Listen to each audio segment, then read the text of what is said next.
6 bulan 300 unit bajai mengaspal di Makassar. Max Ride segera hadirkan pembayaran cashless.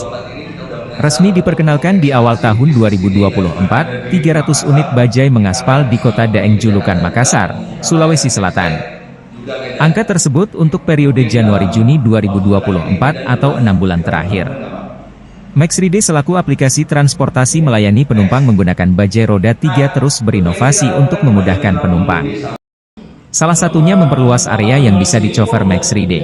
300 bajai sudah mengaspal di jalanan, dan ini pun juga akan terus meningkat dari bulan ke bulan untuk menunjang aplikasi Max Ride kita. Sesuai dengan tadi feedback dari penumpang bahwa masih banyak konsumen kita tuh waktu tunggunya tuh begitu lama gitu. Jadi ya kita juga harus meningkatkan penjualan di Max Auto itu sendiri.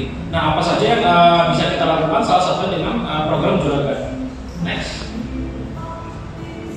Nah, apa sih itu program Juragan? Program Juragan adalah pembelian bajai atau Max Auto dalam bulk purchase. Pembelian lebih dari 2 unit. Nah, dalam 3 bulan terakhir, partisipasi orang-orang yang ikut dalam program Juragan itu terus mengalami kenaikan. Kenaikan juga cukup signifikan, itu sekitar 30%. Dan hingga saat ini pertumbuhannya itu meningkat dalam pendapatan rata-rata di Juragan itu sendiri sebesar 4 juta rupiah per bulannya per Juragan. Download Tribun X sekarang, menghadirkan lokal menjadi Indonesia.